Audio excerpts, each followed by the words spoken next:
वंदे मातरम। आपके साथ मैं हूं सांची त्यागी। हर दिन की तरह आज एक बार फिर ठीक इसी समय कोरोना वायरस पर स्पेशल चर्चा करने के लिए हम हाजिर हैं।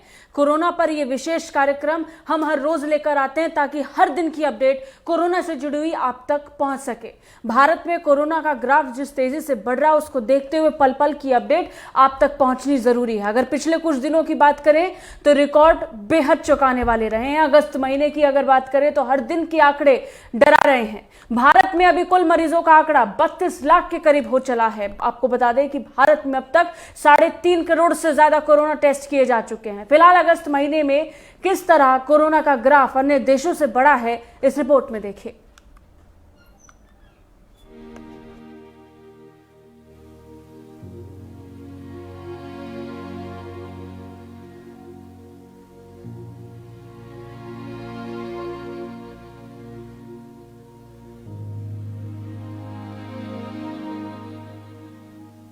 भारत में कोरोना का ग्राफ तेजी से बढ़ता जा रहा है।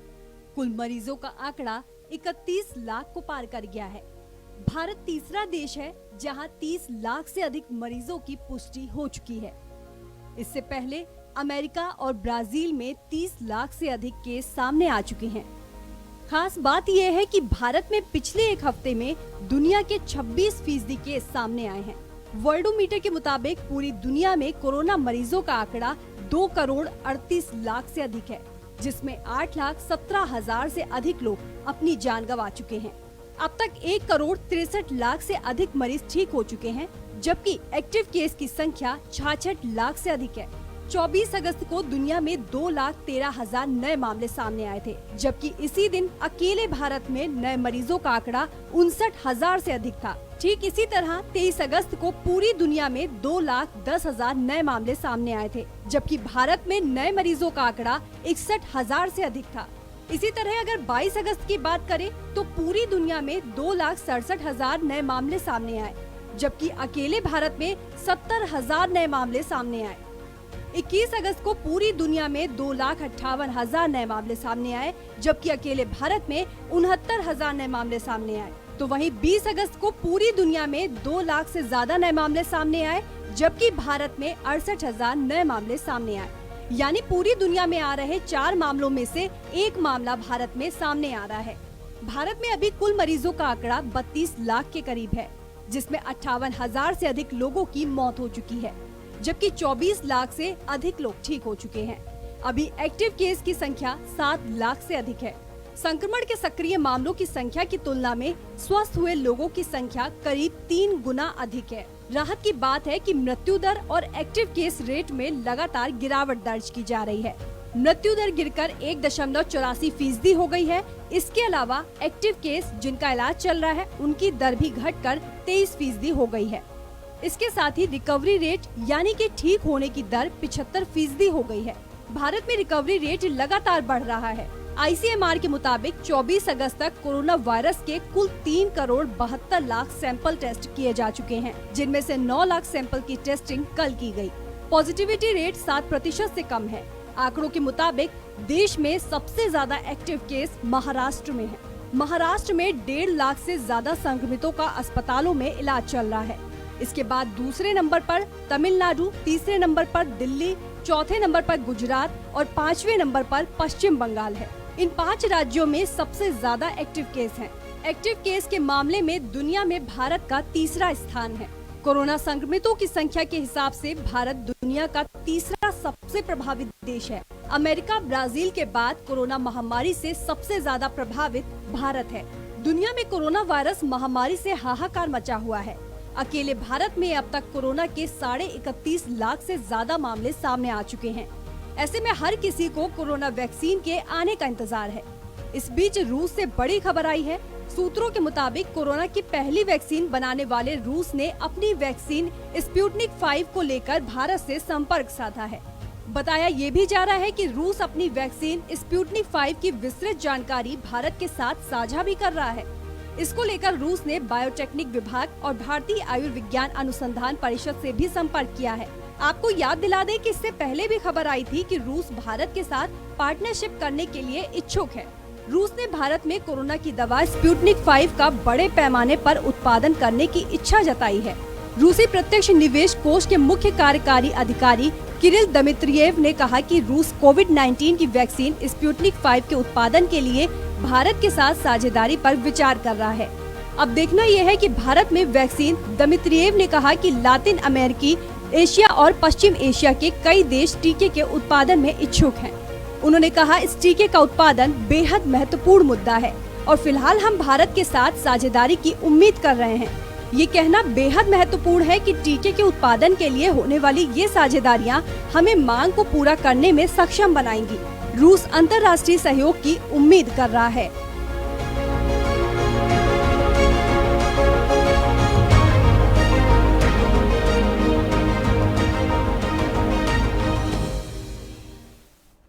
यानी इस वक्त तक देश में कोरोना वायरस संक्रमितों की संख्या 32 लाख के करीब पहुंच गई है। इसी के साथ स्वास्थ्य और परिवार कल्याण मंत्रालय ने आज ये कहा है कि टेस्ट, ट्रैक, ट्रीट की रणनीति को अब अपनाना होगा और उसका पालन करते हुए अब तक कोरोना वायरस के लिए 3.5 करोड़ से अधिक लोगों का परीक्षण किया गया है। स्वास्थ्य मंत्रालय ने ट्वीट किया कि भारत ने अब तक कोरोना वायरस के लिए 3.5 करोड़ से अधिक लोगों का परीक्षण किया है, जो अपना टेस्ट, ट्रैक, ट्रीट रणनीति का पूरी तरह से पालन कर रहे हैं। यानी कुल मिलाकर कोरोना का कहर इस समय इंसान पर तो भारी हुआ ही है, लेकिन इन सब से अगर बाकी चीज़ों पर भी नज़र डालेंगे तो कोरोना का कहर सही मायनों में समाज पर भी पड़ता हुआ नज़र आ रहा है, सरकार पर पड़ता हुआ नज़र आ रहा है, आर्थिक व्यवस्था पर भी पड़ता हुआ नज़र आ रहा है। अब आपको ये भी जानकारियां दे दें कि अलग अलग राज्यों में कोरोना वायरस को देखते हुए अलग अलग रणनीतियां अपनाई गई हैं। ये तो हमने आपको बताया कि कोरोना को लेकर भारत सरकार क्या नीति अपना रही है।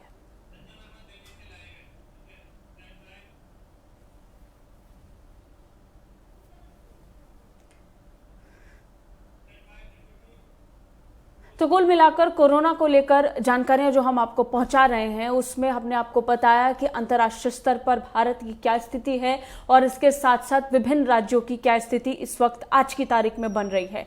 लेकिन इन सब के बीच विभिन्न सरकारें और उसके साथ साथ व्यक्तिगत दायित्वों को आम लोग कैसे निभा रहे हैं, इस पर ज्यादा जानकारी अब हमारे सहयोगी देंगे। इस बीच दिल्ली से हमारे साथ हमारे सहयोगी जुड़ गए हैं, उनका रुख करेंगे, क्योंकि जिस तरीके से स्थिति बनते हुई नजर आ रही है उसको देखते हुए जरूरी ये हो गया है कि कोरोना को लेकर जानकारियां आप तक पहुंचाए। सबसे पहला सवाल हम अपने संवाददाता से पूछेंगे, इस समय दिल्ली की क्या स्थिति देख पा रहे हैं? अगर बात दिल्ली की करें तो यहाँ पर बार बार दिल्ली सरकार ने नए फैसले किए हैं। हाल ही फैसले का जिक्र करें तो उसमें बताया गया कि बाजारों को खोल दिया जाएगा, आने वाले दिनों में मेट्रो को भी खोला जाएगा।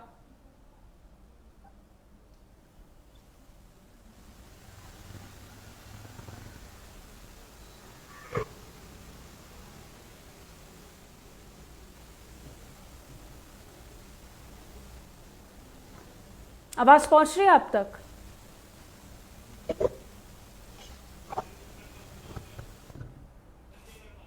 संजय, आवाज पहुंच रही है आपके पास? मैं आपको बता देना चाहता हूँ कि दिल्ली में लगातार जिस तरह से कोरोना संक्रमण को लेकर लगातार जिस तरह से पहले कुछ मामले कम हुए थे, लेकिन अब पिछले 2-4 दिन से ये देखा जा रहा है कि लगातार उस तरह से कुछ मामले कोरोना संक्रमण के बढ़ते जा रहे हैं। जो इस पहले 900,000 के करीब आ चुकी थी आंकड़े, अब वो 1400-1500 के करीब पहुंच चुके हैं। हालांकि दिल्ली सरकार ने ये फैसला लिया था कि साप्ताहिक बाजारों को भी खोल दिया जाए और कल से साप्ताहिक बाजारों की वहां पर प्रक्रिया भी शुरू होती है और साप्ताहिक बाजारों में खुलने के बाद ये देखा गया था काफी भीड़ भाड़ है। और उसके बाद 1 सितंबर से ये भी कहा जा रहा है कि 1 तारीख से दिल्ली मेट्रो को भी चला दिया जाएगा, लेकिन मेट्रो जो चलाई जाएगी उसमें 50% जो लोग हैं उनको ही एंट्री दी जाएगी, जिनके पास जो एप्स होगा उसको एंट्री दी जाएगी। लेकिन जिस तरह से लगातार कोरोना संक्रमण के मामले धीरे धीरे दिल्ली में भी बढ़ रहे हैं तो उससे कहीं ना कहीं लोगों को दिक्कत आती है। हमारे साथ कुछ लोग भी यहाँ पे मौजूद है, हम उनसे बात करने की कोशिश करते हैं। तो ये बताइए कि जिस तरह से लगातार कोरोना संक्रमण के मामले अब दिल्ली में एक बार फिर से बढ़ रहे हैं, दिल्ली में अगर हम बात करें मेट्रो भी खुल गई है, साप्ताहिक बाजार भी खुला, तो अगर उससे क्या लगता है कि कोरोना संक्रमण बढ़ेगा या घटेगा? देखिए, अगर सोशल डिस्टेंसिंग का पालन हुआ तो संक्रमण नहीं बढ़ेगा, लेकिन अगर इस चीज का नहीं ध्यान रखा, लोग मिलते रहे, भीड़ बढ़ती गई तो बढ़ेगा। जिस तरह साप्ताहिक बाजार को खोलने का फैसला लिया गया, कल देखा गया कि काफी भीड़ भाड़ थी, मेट्रो भी खुलने जा रहे हैं, तो क्या लगता है कि दिल्ली की जनता को प्रिकॉशन क्या लेने की जरूरत है? प्रिकॉशन यही है, जैसे साप्ताहिक बाजार लगता था, मान लो 1 मीटर पे लगता था, उसको 1-1 मीटर का गैप देके वो करें ताकि भीड़ कम हो। और जो सामान बेच रहे हैं, क्योंकि क्या हर एक चीज जरूरी है, साप्ताहिक बाजार लगना भी जरूरी है। तो बेचारे वेंडर खाना कहाँ से खाएंगे, 4 हो गए। इस चीज को देखते हुए खुलना तो चाहिए, लेकिन सोशल डिस्टेंसिंग के साथ खुलना चाहिए। बिल्कुल, देखिए यहाँ पे जो लोग हैं वो कहते हैं जान भी और जहान भी, तो दोनों चीजें जरूरी है। हालांकि दिल्ली सरकार ने फैसला लिया था कि साप्ताहिक बाजार खोल दिए जाएंगे, कल साप्ताहिक बाजार खुले भी थे लेकिन भीड़ थी। अब मेट्रो का भी फैसला लिया जा रहा है कि मेट्रो 1 तारीख से संजय, खुल जाएगी। जब आप इस बारे में जानकारियां दे रहे हैं कि दिल्ली सरकार ने क्या फैसला लिया है, इसके बारे में लोग इसकी सराहना भी कर रहे हैं और इसके साथ साथ कह रहे हैं कि जागरूक होने की जरूरत है, लेकिन जो एडवाइजरी और गाइडलाइन दिल्ली सरकार ने जारी की है, अगर वो हमारे दर्शकों तक पहुंच जाए तो शायद और भी ज्यादा आसानी हो जाएगी। एडवाइजरी और गाइडलाइन के मुताबिक क्या कहा गया है इन साप्ताहिक बाजारों को लेकर?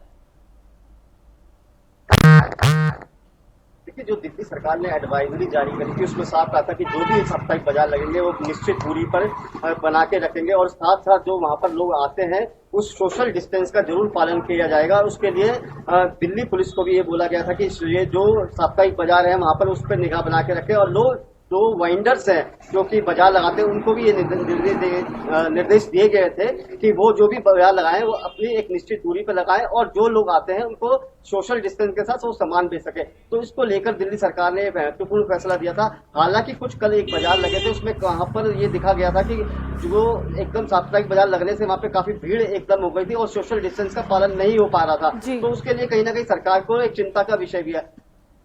जी साक्षी। संजय, आपको बनाए रखेंगे अपने साथ, आपसे जानकारियां लेंगे, लेकिन इस बीच दिल्ली से अब रुख करेंगे दिल्ली के पड़ोस में स्थित नोएडा की, क्योंकि नोएडा एक ऐसा एरिया माना जाता है जहां पर लोग चाहे दिल्ली से हों चाहे उत्तर प्रदेश से हों काम करने के लिए पहुंचते हैं। ऐसे में इस इंडस्ट्रियल एरिया का क्या हाल है वो जानकारी अपने दर्शकों तक पहुंचाएंगे। हमारे साथ हमारी सहयोगी तोशी जुड़ गई हैं, उनसे जानकारियां लेंगे। तोशी, अगर नोएडा की बात करें तो कोरोना के मामले सबको पता है, क्या मामले निकलकर सामने आ रहे हैं, क्या स्थिति बन रही है, लेकिन इस बीच कंपनियों की बात करें, इंडस्ट्रियल एरिया की बात करें तो क्या वहां पर एडवाइजरी फॉलो की जा रही है, क्या वहां पर पीपीई किट हैं? क्योंकि अभी भी ऐसे मामले निकलकर सामने आए हैं जहां पर इन चीजों को लेकर चूक सामने आई है।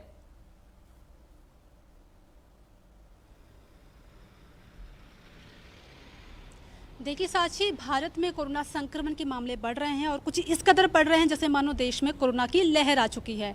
अगर हम नोएडा की बात करते हैं तो बीते 24 घंटे में लगभग 138 नए मामले सामने आए हैं, हालांकि जिसमें से 51 जो है वो स्वस्थ हो चुके हैं। 927 केसेस अभी भी एक्टिव है। नोएडा में 7,000 का जो आंकड़ा है वो पूरा हो चुका है।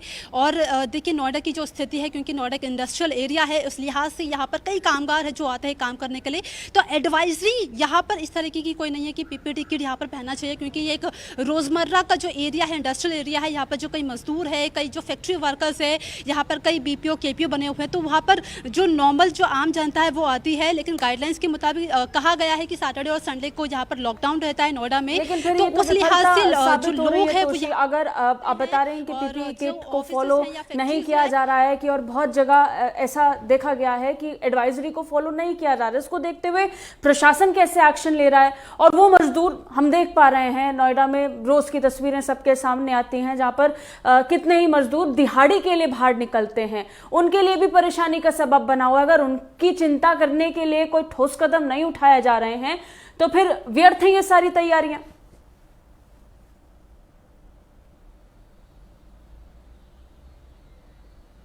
बिल्कुल तैयारियां व्यर्थ ही कहेंगे अगर जो कामगार लोग हैं, जो मजदूर है, अगर उनके लिए कोई ठोस कदम नहीं उठाए जा रहे हैं। हालांकि जो नोएडा जिला प्रशासन है उनकी तरफ से अभियान चलाए जा रहे हैं जो कि कोरोना जांच को लेकर चलाए जा रहे हैं, और इस लिहाज से नोएडा में लगातार जो है कोरोना वायरस के जो संक्रमण है उनकी जाँच प्रक्रिया वो तेज़ हो गई है। अगर हम पूरे देश की बात करते हैं तो बीते 24 घंटे में 9 लाख का आंकड़ा पार हुआ है जाँच क्षमता के लिहाज से, तो कहीं ना कहीं काम हो रहा है। लेकिन मुझे ऐसा लगता है कि जो हिसाब काम करने का है, जो नोएडा में संक्रमण के मामले लगातार बढ़ रहे हैं और जो रिकवरी रेट है वो बहुत ज्यादा कम है, मामले रुक नहीं रहे हैं। अगर टेस्टिंग की बात करें तोशी, तो टेस्टिंग किस लिहाज से हो रही है इस वक्त नोएडा में?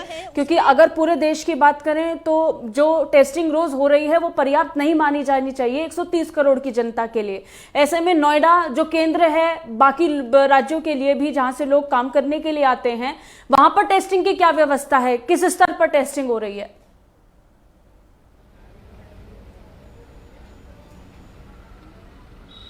देखिए, टेस्टिंग के लिए अभियान चलाए जा रहे हैं। जो नोएडा जिला प्रशासन है उनकी तरफ से प्रॉपर ये अभियान चलाया जा रहा है। टेस्टिंग की जो क्षमता है उसको बढ़ाया जा रहा है और शायद यही वजह है कि कल 138 के नए मामले सामने आए हैं, उसमें से 51 जो है वो जो है बिल्कुल सही भी हैं।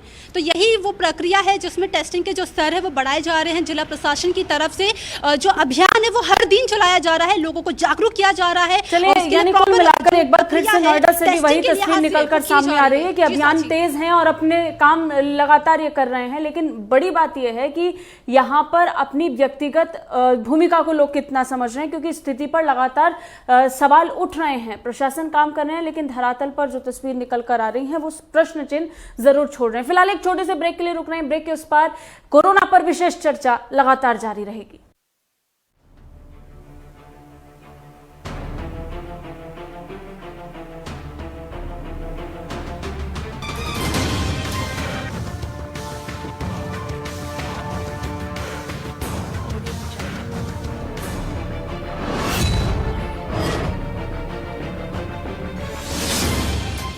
सारा आलम सो जाए तुम मुझे से।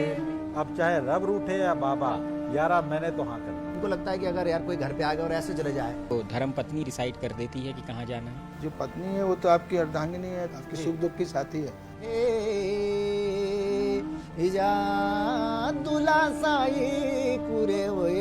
जो अपना सोचते हैं तो वो करके ही रहना है। और मेरा सौभाग्य है कि मेरे को ऐसी पत्नी। सब्जी लेने तो मैं भी जाता हूँ, कहाँ जाता हूँ। लोग दोनों जाते हैं। और खास तौर से जो पति पत्नी होंगे तो वे के संदर्भ में ये बहुत सुंदर पहल छा। पूरे वे राजा रे मालू साई।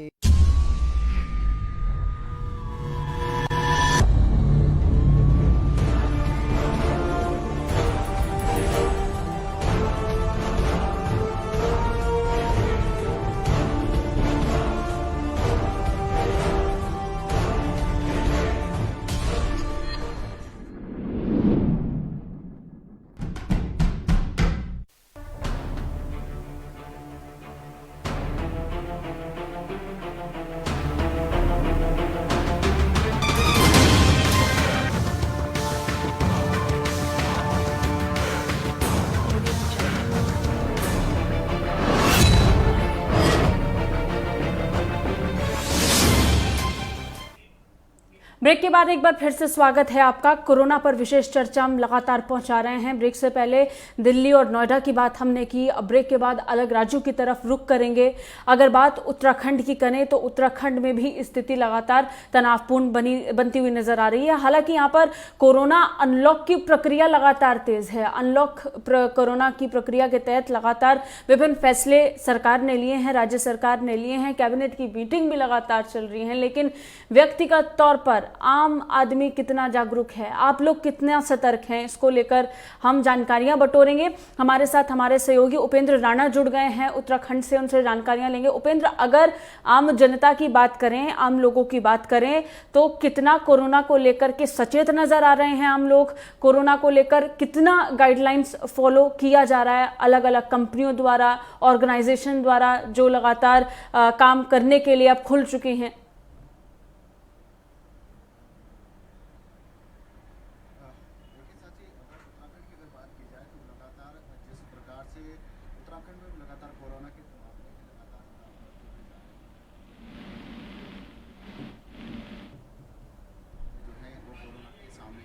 चलिए, आवाज़ उनकी हम तक नहीं पहुंच पा रही, एक बार फिर से कोशिश करेंगे उनसे संपर्क करने की। लेकिन इस बीच हम जब उत्तराखंड का जिक्र कर रहे हैं तो मैंने आपको बताया अनलॉक की प्रक्रिया उत्तराखंड में तेजी से चल रही है। कैबिनेट की बैठक भी हो रही है, राज्य सरकार विभिन्न फैसले ले रही है। हाल ही में जो फैसले लिए गए वो वहाँ की उद्योग कंपनियों को लेकर के लिए गए थे, जिसमें बताया गया कि अगर 1 या 2 मामले उत्तराखंड में निकल आते हैं तो उसके बाद पूरी मतलब किसी भी कंपनी में 1-2 मामले निकल आते हैं तो कंपनी को बंद करने की जरूरत नहीं होगी, और इसके साथ ही एक बड़ी राहत के रूप में देखा गया। लेकिन इस पर सवाल भी लगातार उठे कि क्या स्थिति इतनी नियंत्रण में नजर आ रही है कि इतना बड़ा फैसला लिया जाए। हालांकि अब ये फैसला लिया जा चुका है, कंपनियां खुल भी चुकी हैं, मामले भी लगातार बढ़ रहे हैं, लेकिन आम लोग इसको लेकर के क्या सोच रहे हैं? उसको लेकर अभी भी सवाल है। उपेंद्र राणा एक बार फिर से हमारे सहयोगी हमारे साथ जुड़ गए हैं। उपेंद्र, मैं लगातार पूछ रही थी कि आम जनता के बीच में जो फैसले सरकार ले रही है उसको लेकर क्या रुख है और उसके साथ साथ लोग कितना सचेत नजर आ रहे हैं कोरोना वायरस को लेकर। देखिए साची, जिस प्रकार से अगर उत्तराखंड की अगर बात की जाए तो यहाँ पर कोरोना के मामले भी लगातार बढ़ते हुए जा रहे हैं।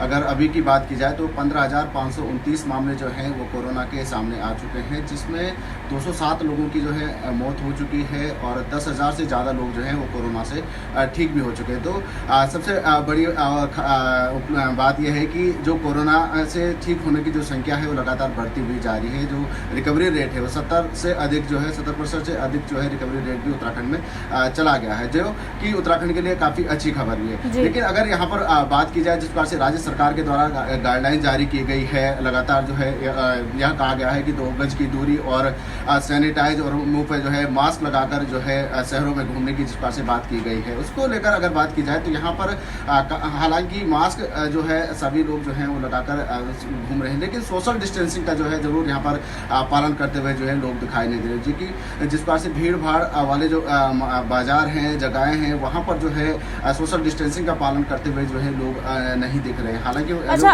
अगर इस समय हम थोड़ा सा उत्तराखंड की ज्योग्राफिकल कंडीशन पर भी थोड़ा सा नजर डालेंगे, क्योंकि हम देख रहे हैं मौसम की मार भी उत्तराखंड की जनता को झेलनी पड़ रही है। तो ऐसी स्थिति में कोरोना वायरस का कहर भी लगातार तेज है। क्या दोनों के बीच में एक बड़ी परेशानी दोनों एक साथ बनती हुई नजर आ रही है? ऐसे में क्या जनता ऐसी तैयारी कर रही है, आम लोग ऐसी तैयारी कर रहे हैं, खासतौर पर वो पहाड़ी इलाके जहां पर लगातार बारिश हो रही है, खाने को भी लोगों को मुश्किल से मिल रहा है और उस समय में सोशल डिस्टेंसिंग का पालन भी करना है, कोरोना वायरस से बचना भी है, वहां की क्या स्थिति है?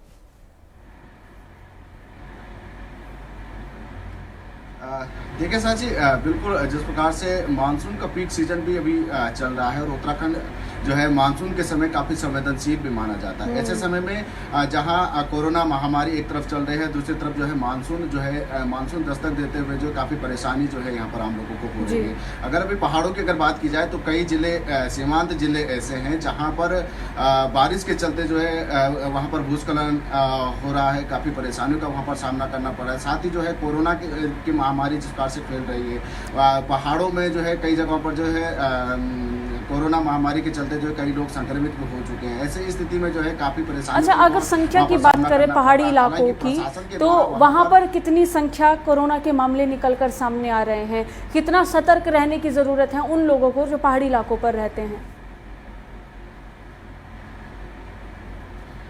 देखिए, अगर पहाड़ों की अगर बात की जाए तो 10,000 से ज़्यादा मामले जो हैं वो पहाड़ी इलाकों में अभी तक आ चुके हैं। और साथ ही हालांकि यह भी है कि वहाँ पर जो है जो ठीक होने की जो संख्या है वो भी लगातार बढ़ती है, जो रिकवरी रेट है वो भी लगातार बढ़ रही है। लेकिन यह बड़ी समस्या यह है कि जिस प्रकार से मानसून का पीक सीजन चल रहा है, ऊपर से जो है कोरोना संक्रमित के जो मरीज हैं वो लगातार मिल रहे हैं। ऐसे स्थिति में जो है वहाँ पर जो है सोशल डिस्टेंसिंग का पालन कराना काफ़ी जो है मुश्किल हो रहा है। साथ ही ये भी देखा जा रहा है कि मास्क लगाकर जो है वो वहाँ पर ज़्यादातर लोग नहीं देखे जा रहे। तो ऐसे में स्थिति में प्रशासन जो है वहाँ पर पूरी तरीके से अलर्ट मोड पर दिखाई दे रहा है। लगातार जो है जो भी बाहर से जो लोग पहाड़ों की तरफ रुख कर रहे हैं या पहाड़ जाने की जा रहे हैं, वहाँ पर जो है उनको सोशल डिस्टेंसिंग का पालन करने के लिए जो है दिशा निर्देश दिए जा रहे हैं। होम क्वारंटीन करने के जो है वो दिशा निर्देश जो है वहाँ पर दिए जा रहे हैं। तो प्रशासन पूरी तरीके से जो है वो अलर्ट मोड पर जो है वहाँ पर दिखाई दे रहा है। लेकिन पहाड़ों में अगर अभी बात की जाए तो वहाँ पर जो है संक्रमितों की संख्या जो है वो लगातार बढ़ती जा रही है। चाहे वो टिहरी की बात की जाए, उत्तरकाशी की बात की जाए या नैनीताल, उधम सिंह नगर, इन जगहों की बात की जाए, लगातार जो है इन जगहों पर जो है कोरोना संक्रमित की संख्या जो है वो लगातार यानी इस समय उत्तराखंड की आम जनता को भी चिंता करने की जरूरत होनी चाहिए। चलिए, बहुत बहुत धन्यवाद उपेंद्र हमारे साथ जुड़ने के लिए। इसके साथ साथ हमारे बाकी सहयोगी संजय वर्मा और तोशी का भी बहुत बहुत धन्यवाद, जो लगातार हम तक जानकारियां पहुंचा रहे थे। आज के इस सेगमेंट में कोरोना वायरस को लेकर हमने आपको बताया कि कितना सचेत रहने की जरूरत है। कल फिर इस समय कोरोना को लेकर अपडेट और जानकारी हम आप तक जरूर पहुंचाएंगे। कि तब तक के लिए हमें दीजिए इजाजत। नमस्कार, जय हिंद।